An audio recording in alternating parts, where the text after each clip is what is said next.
Radiolaclave.cl. Somos como tú, somos La Clave. Fernando Paulsen junto a sus panelistas e invitados son una combinación clave. Escuchas la 92.9, Radio La Clave.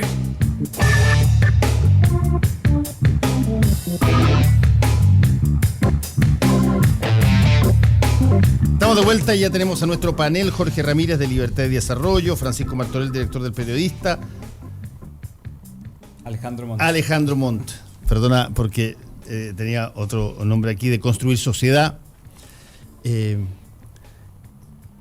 Partamos por lo último, si que quieren le peguemos un vistazo. Yo contaba dos cosas que pasaron ayer. Bueno, fuera aparte de la situación, si tú quieres, más noticiosa respecto del mensaje presidencial y todo lo demás,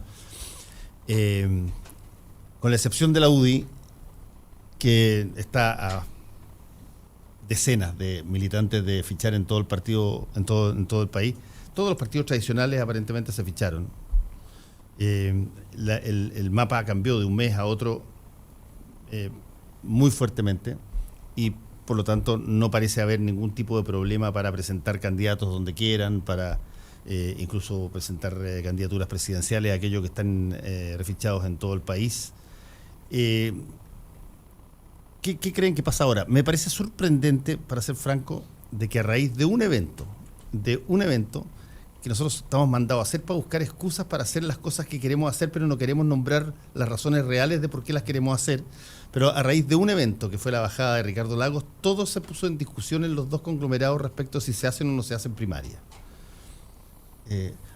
Hacia una semana o una semana y media, prácticamente eso no era tema. Hoy día, claro, es tema. Lo plantea la Democracia Cristiana en la nueva mayoría, lo plantea Andrés Chadwick en el caso de Chile Vamos, con las posibilidades de revisar la lógica de ir a primarias en Chile Vamos. ¿Cuál es la verdad de todo esto, Jorge Ramírez? Lo que pasa es que... ¿Qué tanto temor hay en el primaria legal? Es que se hicieron en el propio gobierno de... la ley de primaria, sí. La ley de primaria se hizo en el gobierno del Libertad y Desarrollo como uno de los principales promotores. Lógico, y ahora que se puede mostrarse por primera vez, estamos todos tratando de lo que no haya primaria. Pero lo dijimos el jueves pasado, Abril Noticias 1000, y todavía quedan muchas. Yo no me equivoqué. A ver, yo de nuevo me voy a arriesgar. Yo creo que en Chile Vamos, bueno, ayer se dijo va a haber primarias con dos debates. Yo creo que no me hacía sentido un escenario donde no había primaria. Yo creo que no se dijo uno de los claro, Jorge, estoy dando mi análisis. A partir de las consideraciones políticas, yo creo que es sumamente relevante, en primer lugar, incorporar a Manuel José Sandón en la estructura de la primaria, por una consideración estratégica incluso. Y es que tú, en el fondo, el ataque más directo, estoy haciendo el análisis desde el punto de vista de la toma de decisiones del círculo más estrecho de Piñera. Estoy poniendo en ese lugar. Es más desgastante tener a Osandón hasta noviembre que ir directo a una primaria y después por la vía institucional. Y eliminarlo, dices tú. No eliminarlo, pero someterlo, digamos, al escrutinio público, sí, y que sean los propios electores de Chile Vamos. Claro. Sean los propios electores de Chile Vamos quienes decían cuál es la mejor carta. En el fondo, procesar institucionalmente las diferencias y los disensos políticos es una cuestión que nosotros tenemos, que Chile Vamos en general tiene que incorporar. En segundo término, me parecería una falta de respeto el no haber hecho primarias teniendo en mente o teniendo presente la articulación sólida, robusta y muy interesante de cara al futuro que está haciendo Evópoli con Felipe Kast. Ellos tienen un programa de gobierno muy interesante que de algún modo es la generación o pretende ser la generación de relevo de la centro derecha. De hecho, Sebastián Piñera ha dicho, como uno de sus statements, uno de sus cuñas fuertes, es que él está pensando en un proyecto de centro derecha no de 4 años, sino que de 8 años. Entonces, la lógica de pensar en 8 años, incorporar a evolución política, es una cuestión fundamental. Entonces me parece que un segundo punto de por qué la primaria es muy relevante. Y en tercer punto, porque en el fondo la primaria llegó para quedarse y en términos cualitativos le da una legitimidad social, electoral a los candidatos radicalmente distinta respecto de lo que se hacía con la dedocracia, que en el fondo se toma en pared, se toma la decisión entre 4 paredes. Ahora, para cerrar, en la nueva mayoría el panorama es radicalmente distinto porque hay una consideración electoral, y aquí yo voy a poner los números sobre la mesa. Si la Democracia Cristiana va a la primera vuelta y se salta la primaria, corre riesgo de perder 16 diputados. Eso dicen las simulaciones electorales. Esa simulación tiene un efecto, no considera el efecto coyuntura ni candidato, pero es como la mecánica electoral. Y obviamente eso tiene un costo, y me parece que la dirigencia de la Democracia Cristiana lo sabe, y en la medida que lo sabe, de algún modo está amenazando, ¿cierto? De hecho, ayer Ernesto Velasco del Partido Radical fue un poquito bruto, sí, al decir, mira, compadre, si ustedes quieren ir a primera vuelta con un candidato presidencial, lleven cada uno de ustedes su propia lista. Entonces yo creo que en último término, para cerrar, va a haber primarias en Chile Vamos y va a haber primarias en la nueva mayoría, aunque por las consideraciones distintas que ya he explicado. Claro, porque si no hay en la nueva mayoría, no hay en Chile Vamos. No, yo creo que en Chile Vamos hay a todo evento. ¿Solos? Parecería ser que no va de la mano. No, yo también. A mí me sorprendió cuando salió Andrés Chadwick, que dijo, además lo dice de una manera estratégica. Él dice, hay que revisar las nuevas situaciones. Exacto. ¿Cuáles nuevas situaciones? En Chile Vamos no ha cambiado nada. Lo único que ha cambiado es que el lago se bajó y que eventualmente la Democracia Cristiana pueda llegar a primera vuelta. Pero dice, hay que revisar las nuevas posiciones para intentar buscar el objetivo final, que el objetivo final es ganar. Rodrigo Checapar acaba de llegar, flamante nuevo presidente de Revolución Democrática. Perdón por el atraso. Yo creo que es interesante eso, porque al final lo que se está planteando ahí es lo que plantea un poco Jorge, que se ha dado un salto cualitativo. Hoy día Chile espera que haya en primaria, pero si los del frente no hacen primaria, bueno, ya no es tan importante que nosotros hagamos primaria. Entonces, ha habido como una victoria cultural en donde hoy día pareciera ser más obvio que tienen que haber primarias y se empieza a discutir esto con harto más tiempo y se empieza a preparar. Pero en la medida en que hay un relajo en cuanto a las condiciones que te obligan a hacer esas primarias, pareciera ser que ya no existe esa misma convicción, esa misma obligación. Y bueno, por eso también creo que es fundamental y muy relevante que el Frente Amplio haga sus primarias y le demuestre a Chile que esto no va a tener que ver con qué es lo que pasa con la coalición del Frente o la otra. Primarias no legales. Vamos a ver qué es lo que pasa. Todavía tenemos esperanza.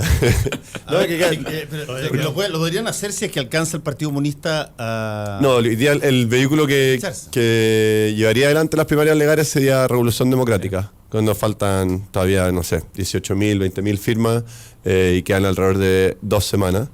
Y ese sería el esfuerzo con el que estamos buscando llegar a las primarias legales. Si no, van a ser primarias ciudadanas bien parecido al esfuerzo que se hizo en Valparaíso, que también fue un esfuerzo que permitió un despliegue, un crecimiento territorial importante, así que tampoco le tenemos miedo a eso, pero en donde no nos perdemos es que las primarias van a ir sí o sí. Alejandro Montt. No, yo comparto mucho el análisis que hizo Jorge, pero con un matiz solamente. Yo creo que de verdad en esta situación lo que analizaba Jorge para la nueva mayoría es totalmente distinto a lo que está pasando en Chile Vamos. Entonces yo estoy de acuerdo en que Chile Vamos tendría que al día de hoy ir sí o sí a primarias. No va aparejado con lo que vaya a pasar a la nueva mayoría. Sebastián Piñera está en una situación de verdad bastante cómoda en este minuto, pero se pondría muy incómodo si es que tiene a estos dos candidatos que le van a tratar de morder los talones hasta noviembre y necesita apoyo desde julio sí o sí. Y un Manuel José Rondón que, ojo, que en el fondo... nosotros sabemos cómo están las encuestas, digamos, pero con sus 320.000 de la senatorial, sí. ¿Cuánto sacó Longueira en su minuto para ganar la primaria de Chile Vamos? Sacó un poquito más de 400.000. Entonces la verdad es que no es una primaria, no es una carrera de corrida, eso es lo que me gustaría decir, que yo creo que en el fondo los análisis que están haciendo Chadwick y otros, que vamos viendo la situación, Felipe Kassa está subiendo al parecer, es un candidato interesante, está trayendo mucha juventud, tiene una idea, una derecha más abierta, más liberal, y en temas valóricos ha puesto unas posturas distintas. Manuel José Santos tiene una base bastante grande, y si Sebastián Piñera no es capaz de movilizar, de motivar al electorado, no es una primaria con una carrera corrida. Entonces la verdad es que la primaria sería justamente un buen test de cómo están las posiciones de estos candidatos y veamos si es que Sebastián Piñera realmente está tan grande como parece. En lo que no cabe ninguna duda es que toda esta discusión ha sido gatillada básicamente por lo que está pasando en la nueva mayoría. y particularmente por la bajada del lago. Y ayer empezaron a moverse algunas piezas que parecían relativamente lógicas que se produjesen, que por ejemplo algunos de los demás candidatos que ya habían abandonado la carrera se pronunciaran. José Miguel Insulza se señaló que iba a votar por Lagos, que yo imagino que es una señal hoy día. Sí. Era obvio. Que era bastante lógico. Falta porque se pronuncie Fernando Atria, que ya son más distintos, porque Fernando Atria podría pegar un batatazo y salir apoyando o dar libertad de acción a la gente que lo siguió, o apoyar a alguien del Frente Amplio, ponte, y ahí sería una situación bien curiosa. Pero básicamente toda la política coyuntural está estructurada hoy día en torno a lo que está ocurriendo al interior de la nueva mayoría, más de lo que está ocurriendo en torno a los otros conglomerados. Es que yo creo que, a diferencia de Alejandro, pienso que en la nueva mayoría las cosas están... en el Chile Vamos, las cosas están más o menos claras. Hoy aparece una encuesta de Criteria Research donde Piñera está con el 31%, donde los otros dos candidatos prácticamente no aparecen. Entonces, ¿de quién es Criteria Research a propósito? No sé quién es, pero es bastante seria, es bastante considerada. Es un proyecto... Sí, es como incipiente. Lo que pasa es que ellos trabajan sobre la base de una muestra de un panel digital. Yo soy bien escéptico respecto a las encuestas digitales. Yo trabajo harto con encuestas, pero un insumo más, digamos, que viene a ratificar ciertas tendencias. Sí, y ahí, se muestra una baja de Guillé importante, y un ascenso importante de la BEA. Y un ascenso importante de la BEA que se ve reflejado también en la academia de principio de semana, digamos que es 18 Guillé, 11 Beatriz Sánchez. Pero creo que obviamente el Chile Vamos está esperando la decisión de la nueva mayoría. Y como dice Fernando, lo dijiste tú, Jorge, ahí la situación está bastante complicada. Hay una democracia cristiana horquillada, pero vamos a ver cuánto se deja presionar por esta situación y finalmente si va o no va a primaria. Si va a primaria es muy probable que pierda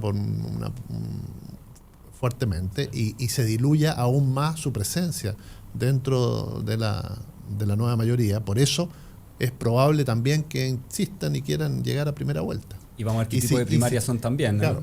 Y si llegan a primera vuelta la democracia cristiana, Chile Vamos a tener que cuestionarse un montón de cosas hasta estratégicas. Es decir, ¿qué pasa con una primaria donde solo está Chile Vamos en la legal? Es decir, ¿qué pasa con los militantes? Hay militantes disciplinados que pueden ir a votar de la oposición a Piñera, que vayan a votar por yo he escuchado ese rumor un par de veces. Yo creo que hay mitos. ¿Cuál es el rumor de que el voto estratégico, el comportamiento estratégico en la primaria? Mira, yo creo que hay que ser realista. De partida, oye, si pudieran mover 5.000 o 10.000, se han refichado hace 30 meses. Ese es mi punto. Yo creo que hay mucho mito. Pero no hay que descartarlo. Yo lo descartaría. Felipe Cas está mirando más el Senado, que yo también creo que se quiere salir rápido. Y segundo, Sandón se está hundiendo. Es decir, Sandón no es que aparezca hoy día. Es decir, cada vez lo vemos más que mordiéndole los tobillos. Es decir, para nosotros, que estamos metidos en la cosa política, pero para la gran masa ya Osandón no aparece, o aparece muy re poco. Entonces, tú hablas de una masa electoral importante, pero una masa electoral que no le pertenece solo a Osandón. Es decir, si Osandón tuviera esos 320.000 votos capturados, sería... No, y un voto con cualidades, con características bien especiales la de Osandón. Es un voto no ideológico, es un voto altamente cruzado, un voto personal, digamos, de característica o raigambre local. Yo no miraría muy a huevo a Osandón, para serle franco, porque ya lo miraron una vez a huevo cuando compitió con Lawrence Goldborn y en esa época nadie daba un peso por Osandón. Esa sí que era carrera corrida. Y resulta que le ganó a Goldborn, y viendo la composición del voto de Osandón era bien impresionante, porque tú tenías, creo que no había ninguna otra candidatura que era igual, que votaba por Michelle Bachelet para presidente y por Osandón para senador. Era total y absolutamente cruzado. No, hay una lealtad al osandonismo como concepto político en Puente Alto. El Germán Codina logró mantener, incluso mejorar su performance electoral. Y además se transformó en su jefe de campaña. Sí, es su jefe de campaña, exacto.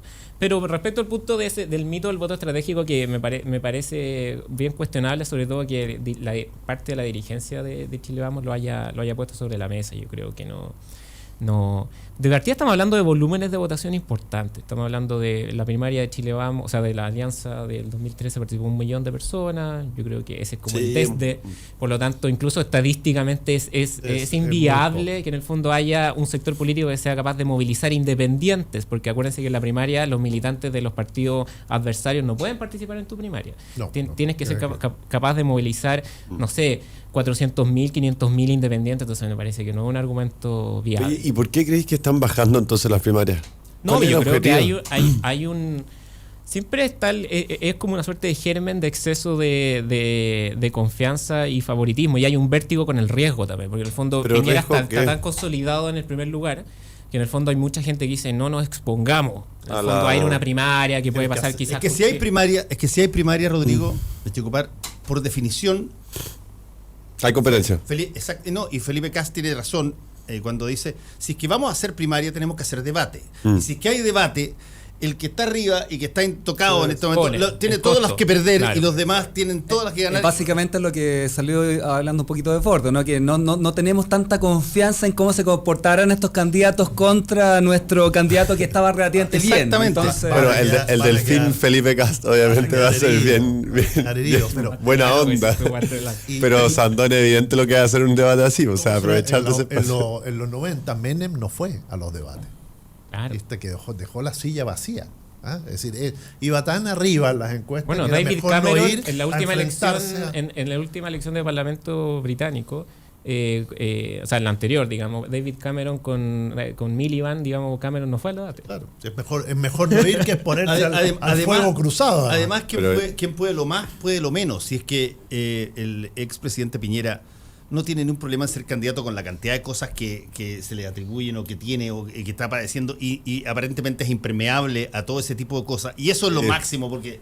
¿Qué son las primarias en ese contexto? ¿Qué son las primarias en ese contexto? Y por lo tanto... Además son 10 días de debate. Yo reconozco que si que uno fuera analista estratégico de la campaña de Piñera, en términos exclusivamente racionales y de exclusivo conveniencia para el candidato, uno le sugeriría trate de evitar exposición pública en los temas que eventualmente pueden afectarlo lo más posible. Sí, pero yo creo que ese es un análisis que hacen hoy día no solamente analistas de Piñera, sino en muchos otros casos parlamentarios o en las listas parlamentarias de los bloques tradicionales, y que yo creo que son miopes respecto a lo que está sucediendo en la sociedad. Y hoy día la frustración que existe de parte de la ciudadanía con nuestras instituciones democráticas o con la forma que se han comportado en los últimos años, no solamente en Chile, sino en el mundo, está llamando es una llamada de atención clarísima de que la forma en que estamos haciendo política hasta hoy día tiene un límite. No se puede seguir haciendo así, no podemos seguir descomponiendo la confianza y no podemos seguir haciendo las cosas de espalda a la ciudadanía y privilegiando otros intereses. Y en ese sentido... yo creo que hay que ser bastante más radicales desde la perspectiva de cómo queremos construir una democracia nueva, cómo queremos construir una institucionalidad que sepa incluir de mejor manera a la ciudadanía. Y, estos son los mínimos. Primaria, espacios de debate, ideas, son los mínimos. Con eso no basta hoy día. Hoy día, desde el Frente Amplio, estamos tratando de llevar adelante un proceso bien interesante de construcción programática abierta, conjunta, que yo creo que son procesos que politizan a la sociedad, que los invitan a pensar, que los invitan a proponer y a participar de la política. Y esos son esfuerzos que están buscando explorar los límites, las fronteras de nuestra democracia actual e incluir a la ciudadanía dentro de esos espacios. Quienes creen que saltándose un debate van a lograr algunos réditos, puede ser en el corto plazo, pero en el mediano o largo plazo, hoy día la forma en que se va a hacer política va a cambiar, y yo creo que la ciudadanía va a privilegiar esos proyectos que sean más inclusivos y más abiertos con ellos. Ahora, el mejor escenario para el Frente Amplio es que no haya primaria en ninguno de los dos, y que ellos, porque el espacio que van a ganar esa semana para la presentación de sus candidatos, especialmente Beatriz Sánchez, va a ser... Hay debate, hay franja. Importante. Es decir, el gran perjudicado sin primaria es Alejandro Guillén. Sergio Escalona por Twitter dice, Jorge Ramírez, dice que habrá primarias en la derecha. Recién dice, Mañalich, se refiere al ex ministro de Salud, dijo que habrá solo debates y Kast irá de senador. Es un pitonizo, es un pitonizo Mañalich. A ver, yo me remito a las decisiones del cuerpo institucional de Chile Vamos, que hay una vocería, digamos, conjunta, hay una institucionalidad operando, y ayer hubo una definición clara de que va a haber primaria, y va a haber primaria con a lo mínimo 2 debates. De hecho, ahora el debate es si, valga la redundancia, el debate es si va a haber 2 debates o más. Quieren hacer un debate particular de Araucanía, que sería muy importante, como gesto político. Por si alguien quiere ir de senador allá, decís tú. No, porque en el fondo la Araucanía es un tema del cual solo nos hacemos cargo cuando vemos... Bueno, sabes que después de debate yo me quedo acá. Caso de Rodrigo, mira que ustedes no van a tener primaria. Bueno, pero volviendo al punto, mira, cuando tú tienes una coalición amplia y diversa, de hecho que hay una expresión de la diversidad, porque Construye Sociedad es, digamos, un nuevo elemento de esta entidad Chile Vamos, que en la alianza no están incorporados, o sea, representan un mundo nuevo, de una matriz social cristiana, está republicano, hay movimiento, hay colectivo, está Social Cristianos por Chile. Entonces Chile Vamos no es un monolítico, no es solo la UBI, RN, está el PRI, está Evópoli, está Construye Sociedad, y está el republicano y los Social Cristianos por Chile. Por lo tanto, cuando tiene una coalición amplia, más diversa, y que tiene una posibilidad cierta de volver a ser gobierno, obviamente que tú tratas de alinear posiciones respecto de los temas, pero también es muy difícil hacer una contención de, digamos, algunas personas naturales que hablan a juicio personal, y me parece que lo que está haciendo Mañalich en ese sentido es una opinión en tanto persona natural, y no es una opinión que representa el colectivo, que no representa a la entidad Chile Vamos. Allá es la segunda declaración un poco altisonante, se refirió no en muy buenos términos a la candidatura de Beatriz Sánchez, y hoy día, pero es parte de su personalidad y está bien. O sea, lo importante es que en el fondo la toma de decisión institucional de Chile Vamos no se impregne de lo que representan ciertas visiones específicas y particulares, y que prime, digamos, el interés del colectivo. Pero en este momento Chile Vamos todavía no ha dicho con certeza lo de las primarias. No, pero ayer se dijo. Se dijo con certeza. Están dudando. Pero si ayer se aclaró. Uno sí esperaría, Jorge, lo único que uno sí esperaría es una actitud más decidida del presidente Piñera al respecto. Que él mismo saliera a apoyar el mecanismo. Yo creo que eso es lo que uno esperaría también. Pues, o sea, si de verdad estamos todos en este carro, tengamos unas primarias que no sean de cartón, como se ha dicho bastante. 2 debates pareciera ser que es el minimorum de esto. A mí me gustaría mucho más una cosa como un debate por región. No, como pasó en la concertación, por supuesto. Un debate regionales que de verdad los candidatos se pudieran dar a conocer.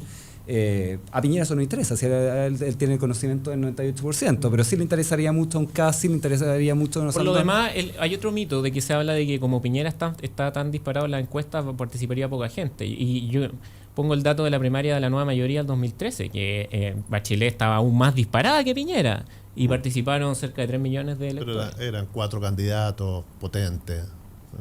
No, pero yo creo que representando a cada uno. Yo creo que los candidatos de la centro derecha son potentes. Yo creo que Felipe Kast y... Pero ¿sabes qué? Felipe Kast... Manuel José Sandón, yo no lo compro para nada como lo que lo vende...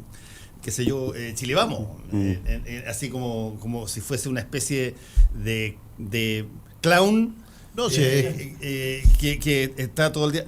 Ojo, el tipo tiene historia de votación mucho más que respetable, y ya cayó varias bocas en su momento, y si que hay algo que Manuel José Sandón hace muy bien, y me lo recuerdo porque yo lo vi a él cuando él hizo la campaña para alcalde de Pirque primero y después Puente Alto, y me recordó a algunos campañistas viejos que yo vi y que iba con mi papá a acompañar a ver campañistas viejos, que eran esas personas que conocían cada casa de donde estaban y lo que pasaba. Y es un gallo que no lo tomen a huevo en Chile Vamos, porque si no yo me lo topaba en los semáforos, entregando él y hablándole a ¿Lo atropellaste? ¿Te acuerdas que lo atropellaste? No lo atropellé. Lo saludé amablemente. Oye, Rodrigo, déjame plantearte una cosa, porque varias personas están llevando el tema de la abstención gigantesca que hubo para tu elección y que tú dicen, hace gárgaras con la participación y con esta cuestión, y el 80% se abstuvo de votar por el presidente de Revolución Democrática. A ver, no, yo creo que el problema es... Hazte cargo, nene. Es aún más grave que eso. Es nos está costando contarla. O sea, no lo hemos podido contar a muchas de las personas que decidieron voluntariamente participar de Revolución Democrática, que estamos teniendo elecciones, que queremos que vean nuestros debates, que queremos que participen. Somos un partido que no se está engrosando en base a la cantidad de gente que quizás ha trabajado en gobiernos o en el Estado. Son ciudadanas de a pie que deciden que este es un proyecto que les hace sentido, que quieren construir y apoyar lo que estamos construyendo. Y no hay una cultura quizás entre muchas de esas personas de participar activamente, y hoy día nosotros tenemos un desafío ahí, nosotros lo asumimos.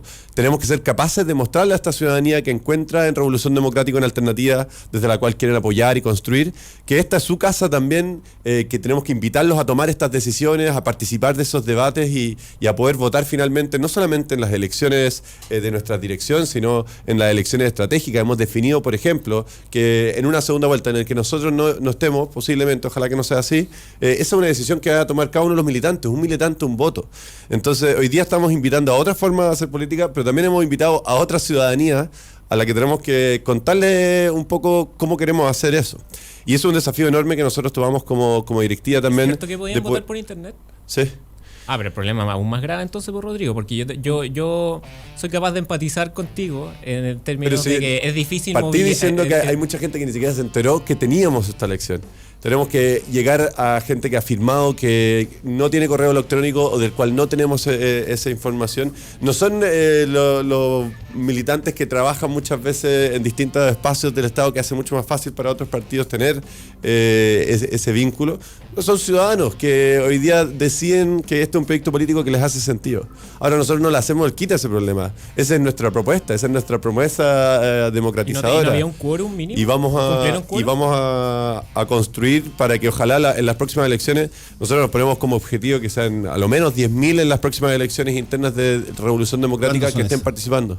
¿Cuándo son? En un año más tenemos de Consejo Político, en 2 años más vamos a tener de Directiva Nacional. ¿Y no había quórum de participación? En este momento no. Pero ¿cuál es la legitimidad de esa elección? No seamos tan drásticos. Porque pero si hay 80% un partido en formación, apurado, entregando listas militantes, en este contexto sociopolítico que vivimos, con noticias más fuertes que tienen que ver con las primarias, la aparición... ¿Cuántos votaron en la UDI? 6.000. No comulgo mucho con Revolución Democrática, pero seamos justos, es decir, en este escenario hacer elecciones es difícil. Desde el punto de vista del análisis político y de la convergencia entre tu discurso y tu praxis, en el fondo cuando Revolución Democrática se constituyó como un grupo que cuestiona habitualmente la legitimidad de una serie de instituciones, donde muchas veces ese cuestionamiento de la legitimidad pasa por la baja participación electoral. Ellos dicen, oye, pero lo que pasa es que hablan de este Congreso, por ejemplo, y este Congreso fue electo con una participación, digamos, paupérrima. No, lo que nosotros estamos hablando, pero por eso, hay un camino que queremos construir. O sea, a nosotros nos gustaría, no sé si a ti te molesta también, que esté votando tan poca gente para nuestros parlamentarios, para nuestros alcaldes. A mí me parece que es grave. Me preocupa, sí, a mí también me parece preocupante. Y en ese sentido, no somos un partido que desde un principio ha abierto sus puertas para que todos quienes participen ahí puedan elegir sus directivas. No tenemos que esperar la presión como la UDI de parte de los proyectos de ley o de la sociedad para decirle, oye, empiecen a hacer votación y empiecen a creer en la democracia. Nosotros creemos en la democracia desde el día 1 y ahora tomamos los desafíos que tenemos por delante y no tengo ningún problema en decirlo. Necesitamos llegar a esos militantes, tenemos que contarles que esta es su casa y en su casa ellos pueden tomar decisiones, que no le tengan miedo a la democracia como quizás tenían otros, y ojalá que podamos empezar a construir un partido que sea más rico en ese sentido y que sea más participativo hacia adelante. A ver, vamos a hacer un alto y después seguimos con el panel en Combinación Clave. No le hacemos el quita a ningún tema. Combinación Clave por la 92.9. Sigue creciendo la familia de Cónclave Deportivo y ahora nos vamos para la tarde. Porque la gente quiere más, porque usted quiere más. Sí, 60 minutitos. Usted quería más Cónclave Deportivo, más Cónclave Deportivo va a tener lunes a viernes de 20 a 21. Desde ahora las tardes de la Clave se llenarán de fútbol junto a Grace Lascano y Coque Evia. Todo el análisis, datos y noticias del deporte al estilo de Cónclave en la tarde. Lunes a viernes de 20 a 21 horas. Solo por la 92.9. Somos deporte. Somos la Clave.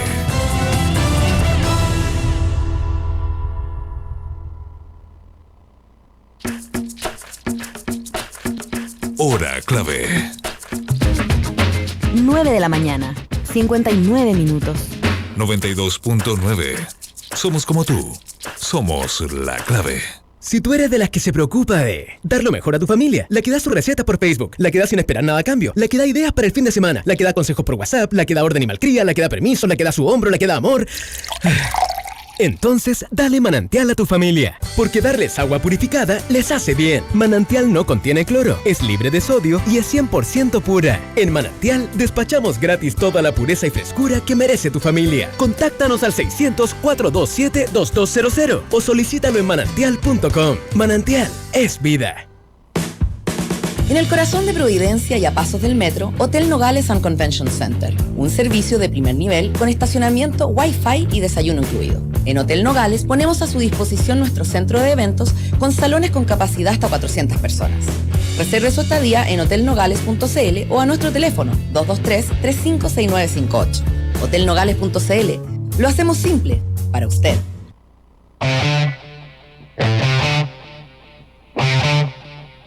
Nos gusta debatir y poner los temas sobre la mesa. Combinación clave por la 92.9.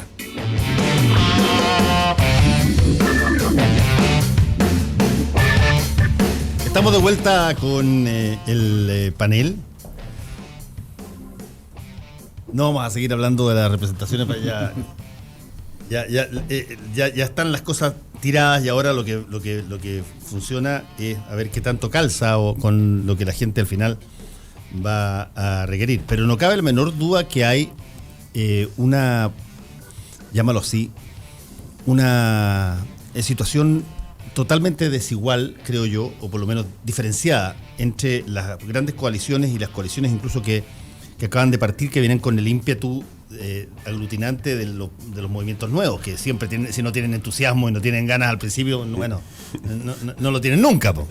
El problema es al revés, cuando tiene que ver con las grandes coaliciones que han estado mucho tiempo, que tienen que concentrarse en tratar de mantener la llamita relativamente prendida para un montón de cosas, porque se necesita movilizar gente.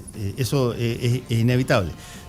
Creo que una cosa que se ha hablado poco, porque cuando las elecciones son simultáneas, presidentes y parlamentarios, casi siempre se habla más de los presidentes que de los parlamentarios. Y sin embargo, me encantaría discutir con usted la situación de las listas parlamentarias o cómo se ve la competencia parlamentaria, que si bien va a estar asociada a las cosas presidenciales, yo creo que puede ser extraordinariamente, no quiero decir líquida, pero ya lo dije, pero pueden ser extraordinariamente fragmentada, muy fragmentada. Y además estamos entrando a un escenario que no se ha utilizado todavía con el nuevo sistema electoral, donde aparecen circunscripciones donde de repente se eligen ocho personas. ¿Cómo eso cambia lo que antes estaba tan claro, tan prístino y era tan fácil de definir con el sistema binominal? Yo creo que el modelo de gobernanza o de gobernabilidad va a ir cambiando. Yo creo que uno de los principales desafíos del próximo presidente, el futuro presidente, sea quien sea, digamos, sea Sebastián Piñera o Guillé o quizá otra figura emergente. Dilo. Pero dilo. La próxima semana lo voy a decir. No, pero volviendo al punto, es que efectivamente tú ya no vas a tener, de partida me parece que el presidente nuevamente va a ser un presidente minoritario. Es decir, minoritario se entiende en la jerga como la ciencia política, que no tiene mayoría en el Congreso, ¿ya?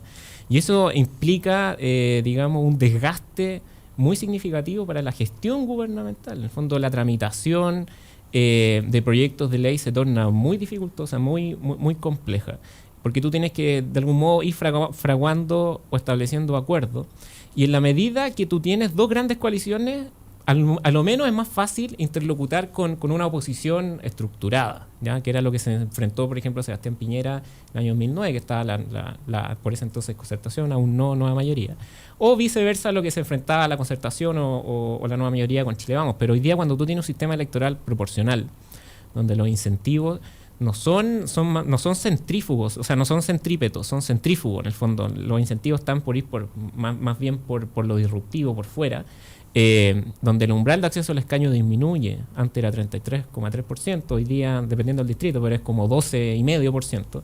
Por lo tanto, fuerzas emergentes como el Frente Amplio u otras fuerzas, ciudadanos quizás, van a tener algún grado de representación parlamentaria, que va a operar como fuerza pivotal. También se le denomina en la jerga más técnica, en el fondo, que tú vas a tener ciertos temas, por ejemplo, en los ámbitos económicos, es probable que, y bajo el supuesto de que, por ejemplo, Sebastián Piñera gane la elección. Sebastián Piñera. Seguro. Sería una fusión rara. Raro, si Sebastián Piñera es presidente, por ejemplo, en los temas económicos no es impensable o no es tan descabellado pensar que va a poder contar con votos, por ejemplo, de grupos como Ciudadanos o Amplitud en temas económicos. Pero yo te puedo poner el caso contrario, quizás en temas más valóricos la estructuración de coaliciones Ciudadanos ya no va a estar con la centro-derecha, sino que va a estar más con la izquierda. Entonces yo creo que van a haber coaliciones que van a ser más temáticas y flexibles, y eso de algún modo va a cambiar los patrones de gobernanza, en el fondo. El desafío del próximo ministro Sexpress, del futuro ministro secretario general de la presidencia, va a ser mayúsculo. Armar ese puzzle. Pero yo creo que también son aquí lo que nos refleja la bajada del lago, o lo que pasó en el Partido Socialista y el cambio de directiva en el Partido Socialista, es un cambio de época, un cambio generacional importantísimo. Si uno mira esa directiva del Partido Socialista, es una directiva nueva, 20 o quizás 25 años más joven a los que nos tenían acostumbrados las directivas. ¿A qué voy con esto? Es que este cambio generacional también va a ser un cambio de era, y además termina con esos traumas del pasado. Nuestro sistema binominal, ¿qué fue? El trauma del 73. Es decir, donde teníamos que tener, como decía Jorge, bien establecido dos coaliciones que se pusieran de acuerdo, dieran gobernabilidad, la teoría del empate y mantener las cosas como están. Y creo que eso es lo que esta generación que irrumpe en la política, que primero lo hace con los diputados que emergen especialmente Boric y Jackson, y después también en ciertos sectores del Partido Socialista, vamos a ver cambios que eran impensados. Nosotros tenemos, los que venimos de un poco más atrás, tenemos el trauma de la crisis del 82 bancaria, y todas las decisiones respecto a los bancos, legales, etcétera, están marcadas a fuego por esa crisis. Se les dan más garantías, porque no queremos nunca más que quiebren los bancos. Sin embargo, esta generación no tiene idea de lo que significó la crisis del 82, y mucho menos la crisis política del 73. Entonces, eso está irrumpiendo en la política. Este cambio generacional implica terminar con esos traumas. Ahora, ¿hacia dónde nos van a llevar? Alejandro esos cambios, no sé. Yo soy menos optimista respecto a este cambio generacional. ¿Qué significa este cambio generacional al final? Estamos perdiendo figuras como Lago, estamos perdiendo figuras como Escalona, que era gente que son políticos con los que uno podía conversar de proyectos, políticas públicas, proyectos a futuro. ¿Quiénes están reemplazando? Un senador Guillé, que la verdad es que no se sabe muy bien qué piensa. Está reemplazándola una periodista muy respetada, pero que defiende el amateurismo en política. Entonces, la verdad es que yo soy poco optimista respecto a este cambio de generación. Si este cambio generacional significa dejar de lado la política pública, el proyecto futuro, el proyecto país, eso yo creo que no es lo que uno espera. Lo que uno realmente esperaría es hablar de política en serio, un proyecto país que entendamos todos y que de verdad se dediquen a la política. ¿Por qué le hacemos el quite a la política? Si vamos a hablar de política en serio, no ninguneemos a los que irrumpen en política. No, pero esto es espectacular, porque esta es la expresión de quienes sienten que les están quitando el control del país, de quienes sienten que están perdiendo. Oye, nosotros, sí, esta es la generación, una generación nueva, te lo está diciendo. Es la generación nueva, yo no tengo nada que ver le con toca nadie. heredar el país, pero es espectacular porque yo creo que es una expresión muy nítida de eso. Yo estoy de acuerdo con Jorge en que yo no creo que esto sea como un cambio en temas de gobernanza. Yo creo que efectivamente, obviamente va a cambiar cómo se gobierna, pero es una apertura de la democracia. Cuando Francisco empieza a hablar de que, bueno, estamos pasando quizás de un trauma a superarlo y abrirnos de otra forma, bueno, eso es un momento en donde se abre esa cancha para que entren nuevos participantes, y eso no tiene que ver solamente con fuerzas emergentes como las nuestras, el Frente Amplio, Revolución Democrática, tiene que ver con otra forma en que la ciudadanía puede participar, tiene que ver con partidos que ya no van a poder definirse todo desde sus directivas centrales, sino que van a tener que hacer consultas de otra forma a sus bases, tiene que ver con política que no se... Espérate, Alejandro, que tiene que ver con una política que no se determina exclusivamente por quién consigue el financiamiento de la empresa de turno, sino que va a tener que ir a conquistar con ideas a votantes y a electores y a ciudadanos. Y eso no cambia con una ley, pero va cambiando con muchas leyes. Y está cambiando la ley de financiamiento, el sistema electoral, la ley de partidos políticos, y eso de la mano con movimientos sociales que se están transformando en fuerzas políticas que entran a disputar. Y cuando Alejandro dice, pero es que ¿con quién estamos discutiendo? ¿Cuál es la visión de futuro? A mí eso me encanta, porque al final es no reconocer qué es lo que pasa en todo el resto de los países del mundo, en donde el sistema de pensiones tiene pilares solidarios, intergeneracionales e intrageneracionales, a diferencia de Chile, en no entender que la educación pública es un bien en la mayoría de los países desarrollados que quieren desarrollarlo porque entienden que ahí se juegan su justicia social, cosa que no pasa en Chile, y lo mismo en distintos derechos sociales, o en cómo nos relacionamos con la democracia o entre la sociedad. Entonces, yo creo que Alejandro, siendo joven, para los que no lo están viendo, solamente están escuchando en la radio, es la expresión de los herederos de la forma de hacer política del 90 al 2010, o también viniendo de parte de la dictadura, en donde creían que tenían las soluciones, que creían que eran más inteligentes que el resto, que veían que el proyecto de país, de estabilidad que habían construido, les parecía fantástico y había que ir a exportarlo al resto del mundo. Y la verdad, desde nuestro punto de vista, es precisamente la contraria. Es ese modelo que se ha construido en base a los intereses empresariales, a una democracia completamente restringida, que hoy día es el sentido común, no solamente de fuerzas emergentes como nosotros, sino de movimientos sociales y de la ciudadanía en general, que quieren transformar hacia una construcción colectiva, solidaria y de mayor igualdad. Jorge Ramírez. No, yo invitaría a Rodrigo a no ser tan soberbio, en el fondo.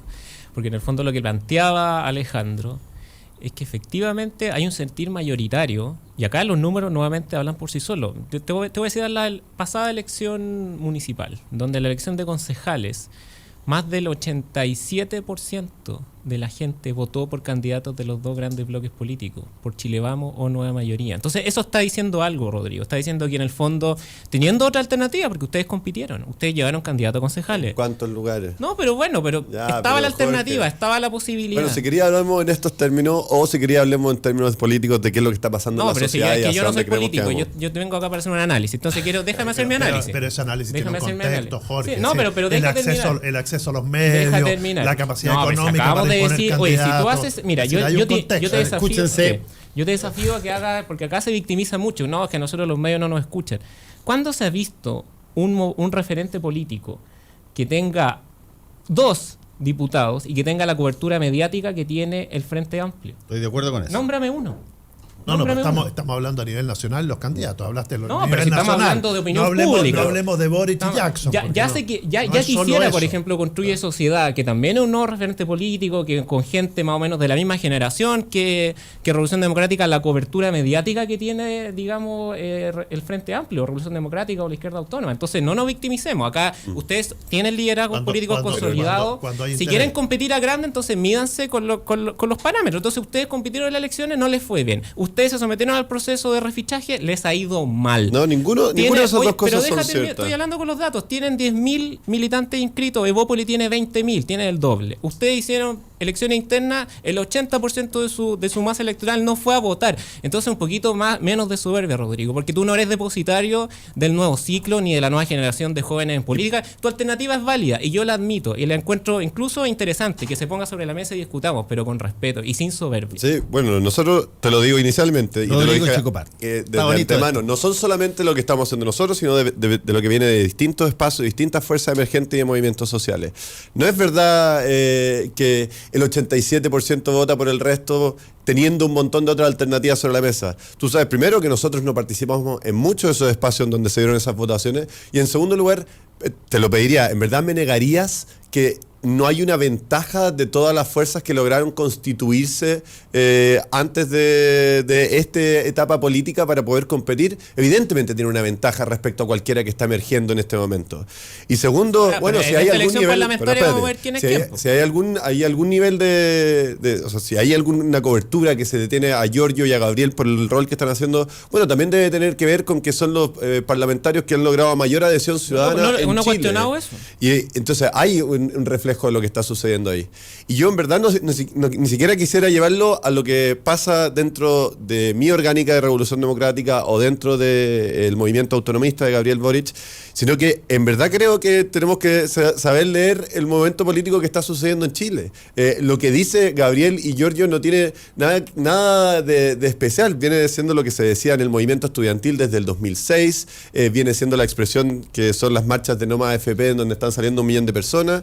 Entonces, claro, hoy día son personas que están representando esa idea y están poniendo esa idea hacia el futuro, pero lo que te estoy tratando de decir es que acá hay un sentimiento mayoritario de la sociedad de que las instituciones han sido incapaces de conducir en la dirección política o de justicia o de principios que a ellos les hacen sentido. Y eso es mi disputa con lo que yo creo que está pasando hoy día. Es que yo tengo la impresión de que lo que planteó Alejandro tiene otra mirada. Y no vamos a coincidir probablemente, Alejandro, pero yo me acuerdo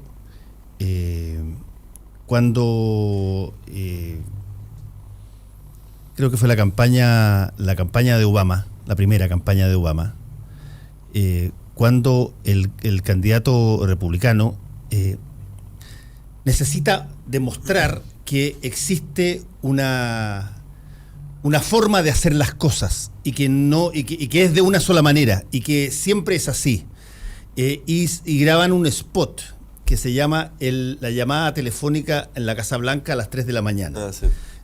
Y básicamente lo que plantean es: suena el teléfono en la Casa Blanca, una cosa muy importante ha pasado en el mundo, ¿quién prefiere usted que conteste el teléfono? Básicamente lo que se establece es que existen una visión estándar, un statu quo respecto de quiénes son profesionales y quiénes no lo son para enfrentar esa situación. Y yo encuentro que eso es extraordinariamente injusto y prejuicioso, porque si es que hay algo de lo que la política debiera enorgullecerse, es que aparecieran todo tipo de gente nueva que estuvieran dispuestas a meterse y aspirar a responder ese teléfono. Y generalmente en los discursos eso es lo que se señala. Métanse, ya cualquiera puede ser presidente si es que el tipo se lo propone, pero a la hora de que eso se empieza a materializar en visualizaciones donde eventualmente no van a ganar, eventualmente van a tener una primera instancia, la queja es: no, compadre, tú hasta aquí, porque si que quieres aspirar al siguiente peldaño, eres lo suficientemente aficionado, profesional o novato como para poder hacerlo, y cae esta lógica censitaria antigua de decir: mira, tú tenés que cumplir con 7 checks para llegar. Y eso me parece a mí profundamente antidemocrático, porque los talentos o las disposiciones al final los deciden las personas, y uno le tiene miedo a lo que decían las personas. ¿Qué miedo puede existir en que de repente tú dijiste: Guille no se sabe lo que conoce? Pues se sabe cualquier cantidad de lo que Guille plantea. Lo que no se conoce es el programa específico de gobierno que quiere plantear. Pero sobre Guille, tú puedes buscarlo, pero enormemente, y tiene claros y tiene oscuros. Aquí no sé si nos vamos a poner de acuerdo, y yo creo que en el fondo, claro, cada uno va a interpretar para su propio molino las paradas de otro. Yo entiendo muy bien el mensaje de Rodrigo, le está hablando a su gente, está hablando un cambio generacional. Creo que es absolutamente injusto. Yo estoy de acuerdo con Jorge. Revolución Democrática está muy lejos de ser depositario de lo que está pasando en la sociedad, muy lejos. Eso se ha demostrado también en la elección, y vamos a ver qué es lo que pasa ahora en la parlamentaria y en la presidencial. Vamos a ver.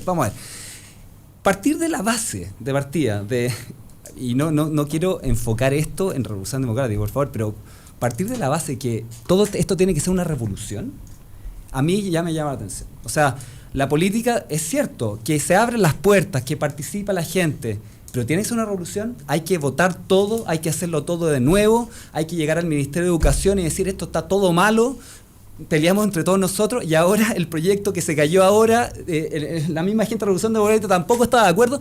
Entonces, yo creo que de verdad el sentido acá no es decir: miren, yo soy depositario de esto, lo que está pasando ustedes no lo están viendo. Yo estoy hablando de hacer política en serio. Y hacer política en serio no son con consignas, no son con video en YouTube, no son con voto electrónico, es calle, es presentar ideas buenas, una visión de país, y no votar todo y creer que nosotros vamos a hacerlo de nuevo y lo vamos a hacer bien. Ese es el único punto. Yo siento que como que da vuelta porque volvemos un poco a lo mismo. Esa es la misma crítica que tienen los políticos que tienen, no sé, pues Andrés Saldívar, que partió haciendo política como ministro a los 27 años. Tú usas una caricatura. Usan los nombres antiguos para caricaturizar. La moderación en política es un atributo tan válido y legítimo como el ímpetu de ruptura y transformación. Sí, pero no caigamos.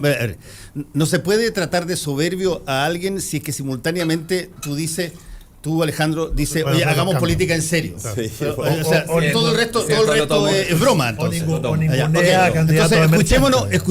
escuchémonos un poquitito sobre lo que planteamos. Voy a dejar de usar ejemplos así si tú dejas de usar ejemplos. Muy de acuerdo. Ahora, yo en verdad creo que esa forma de ver el país en este momento se aleja de lo que no solamente gran parte de la sociedad busca, sino de lo que yo creo que tiene bastante sentido en términos de justicia, igualdad y una sociedad solidaria.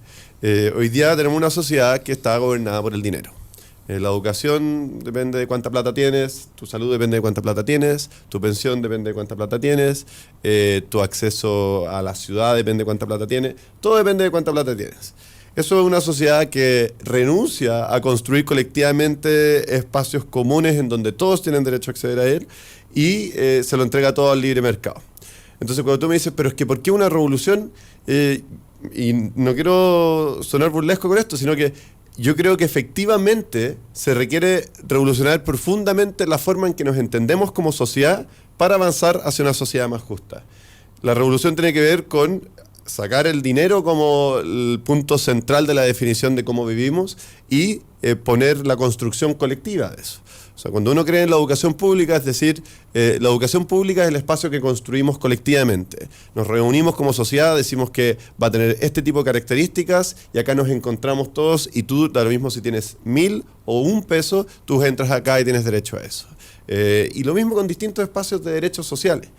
Y a mí eso me parece que tiene sentido, o sea, me parece que es legítimo y plantearlo desde el punto de vista de una revolución tiene sentido también en el contexto desde el cual viene llegando Chile, que es el de una dictadura que logró mercantilizar todos los espacios de la vida. Entonces yo sostengo la posición de una revolución. Y después la segunda parte que tiene que ver con democracia, también entendamos... Y yo aquí lo llevo más allá. Chile evidentemente vive con candados antidemocráticos que son legados de la dictadura. Eso no va a discutir nadie sobre esta mesa. Que tiene una constitución que te exige quórum más altos o que venía con un legado de un binominal que impedía que se expresaran fuerzas políticas minoritarias. Pero no solamente eso, hoy día tenemos que empezar a pensar en una democracia que vaya más allá. Y aquí me quiero agarrar de lo que estaba planteando Fernando, como desprofesionalizar a veces la democracia como un horizonte al cual podríamos llegar. En otros lugares se está volviendo a métodos democráticos que vienen desde Grecia, que tienen que ver con sorteos. Se hizo para modificar la Constitución de Irlanda del Norte, se ha hecho en estados en Canadá, en donde no buscamos solamente representantes, sino ciudadanos representativos de nuestra sociedad. Y confiamos en que en la deliberación colectiva van a encontrar propuestas que le van a hacer sentido a la sociedad completa. En Irlanda del Norte, un país muy religioso, después de este proceso de modificación constitucional, se aprobó el matrimonio igualitario y la adopción por parte de parejas homosexuales, porque después de un espacio, a pesar de que quizás de antemano venían con muchos prejuicios, un espacio de deliberación colectiva, estos ciudadanos sorteados comunes y silvestres dijeron, oye, esto es importante. Esto tiene sentido, acá hay amor, acá hay una familia que queremos construir. Rodrigo, yo comparto mucho lo que estás diciendo. Yo la única crítica que hago, y al discurso inicial, al anterior, más que a este, es que para subir esta escalera hemos requerido muchos peldaños. Y lo que pasa con ustedes es que cuando pasan el peldaño 1, 2, 3, 4, 5, se olvidan del peldaño 1, 2, 3, 4, 5. Y la crítica a los 90 es muy brutal. Es decir, como que si a partir de la irrupción de ustedes pudiéramos construir una democracia mejor. Y no, eso vienen otras generaciones, haciéndolo antes, con los problemas y las trabas típicas que nos dejó, tú mismo lo dijiste, la dictadura, que en los 90 obviamente que se podía avanzar, subir 2, 3 peldaños, pero eso no significa que esos 2, 3 peldaños fue una claudicación, sino que quizás era lo que se podía en ese momento, como muchos dentro de 20 años los van a cuestionar a ustedes por no haber avanzado mucho más. Y por ejemplo, yo siempre digo, en 100 años nos van a criticar a todos por comernos los animales y tenerlos como los tenemos hoy día. Y obviamente que esa generación va a estar en su sano derecho a decirlo, pero efectivamente en este momento no tenemos otra solución que comer esa carne así. Entonces hay una serie de cuestiones que tenemos que replantearnos, y en eso ustedes debieran ser un poquito más generosos, incluso para atraer a esas generaciones que los miran con cierto recelo. No, completamente de acuerdo. Y nosotros no parte la historia con la pero da la impresión de muchas veces democrática que siguen los discursos. No, por ningún motivo. Pero si hay una propuesta política que busca ser distintiva en este contexto actual, y que eso no significa que la tenemos que construir solos, y que al revés, hoy día el Frente Amplio busca tender puentes, o sea, ya son un conjunto de organizaciones que les costaba quizá juntarse anteriormente y están tendiendo esos puentes, y nosotros debemos aspirar a que cada vez más personas busquen en este espacio el lugar desde donde llevar a cabo transformaciones en Chile.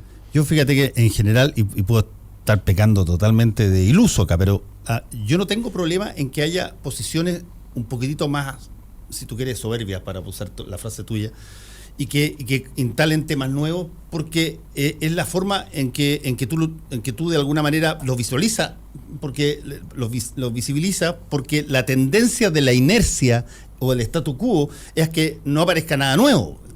A mí me pareció interesantísimo, y lo dije varias veces, que Jaime Belolio se presentara de candidato a presidente de la UDI para ir contra el statu quo de la UDI, y que estuviera dispuesto a colocar cosas que probablemente en el contexto del país son obvias, pero que en el contexto de la UDI son revolucionarias. El cuestionar la base fundacional sobre la base del golpe de Estado, la dictadura como ente fundacional de la UDI en los estatutos, eso alguien decía, pero y en lo mínimo, pero perdón, dentro de la UDI eso es absolutamente vital, es una cosa que llega al fondo. Lo mismo creo yo, creo que Renovación Nacional ha tenido mucho menos renovación en ese sentido, en términos nuevos, y ha tenido una renovación, si tú quieres, entre comillas, más propia de los partidos clásicos de la Concertación antes, cuando las formas de renovarse era generar una postura propia y salirse del partido. Se salía Marco Enrique Ominami, se salía Jorge Arrate, ahora se sale Manuel José Sandón, salió Lili Pérez de Amplitud, que era la forma de decir, dentro del partido no tenemos capacidad, o ellos vieron, dentro del partido no hay capacidad de renovación, y por lo tanto hay que salirse para tener capacidad de renovación. Un poco lo que le pasó a José Antonio Cast. José Antonio Cast tenía ganas de legítimamente y en términos genuinos, aunque tú compartas o no compartas, pero él dijo, oye, yo creo que la UDI tiene que presentar candidato. Lo mandaron a la cresta. Y la única forma que él pudo hacerlo es salirse y generar su movimiento por fuera. Eso me parece a mí que es un fenómeno muy interesante que está ocurriendo, porque yo miro muy atentamente y simpáticamente el que aparezcan al interior de los partidos clásicos intentos de renovación desde adentro, que son dificilísimos. En la democracia cristiana cuesta una barbaridad hacer eso. Carolina Goich partió con los ímpetus de las primarias, partió con los ímpetus de la cuestión de centro-izquierda, y se ve de pronto empujada hacia eventualmente presentarse en una primera vuelta. Tiene una derecha demócrata cristiana que es muy poderosa hoy día y que usa cualquier argumento para tratar de romper con la alianza que tiene con el PC, y por lo tanto que en una de esas va a ir a la derecha. Por lo tanto, el que aparezcan partidos nuevos, tanto en la derecha, Evópoli, Amplitud, como en la izquierda, el Frente Amplio, me parece a mí bueno que saque de esta suerte de empate histórico en el statu quo el terreno menudo de ideas sobre los que discutir. Es interesante ese modelo.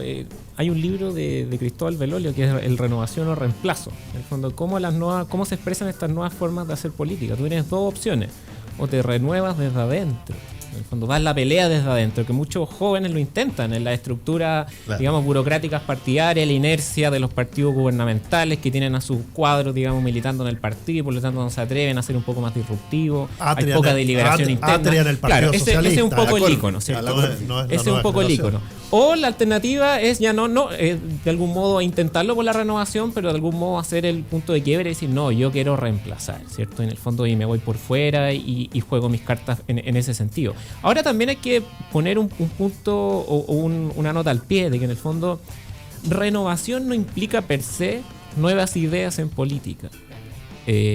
Hay como un fetiche con la renovación, como si en el fondo ser joven, ser nuevo en política es sinónimo de alguna frescura programática. De hecho, uno ve, por ejemplo, muchas bancadas, por ejemplo, la bancada estudiantil tiene ideas de la izquierda, un componente de ideas clásicas de la izquierda que es muy antiguo, digamos, tiene poco de nuevo, tiene algunos matices nuevos, pero... No por antiguo es malo. No, y no por antiguo es malo, pero tampoco, y por nuevo va a ser, y qué buena tu apunte, y es que en el fondo, cuando yo hablaba de esta soberbia, yo entiendo que en el fondo la política opera sobre la base del supuesto de la voluntad de poder, ¿cierto? Y en ese en el fondo tú tienes que de algún modo lograr mover la voluntad del otro, ¿cierto? A través de la persuasión y una serie de otros recursos.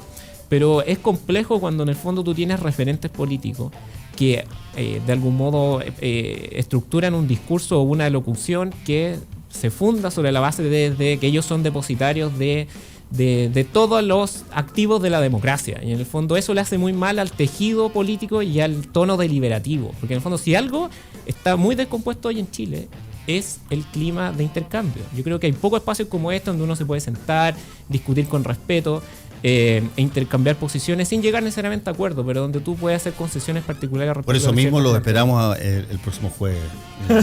Tenemos que terminar el panel. Le agradecemos a Jorge Ramírez, a Rodrigo Checopar, a Alejandro Montt y a Francisco Martorell por haber estado hoy día con nosotros. Gracias. Chao. Buen fin de semana.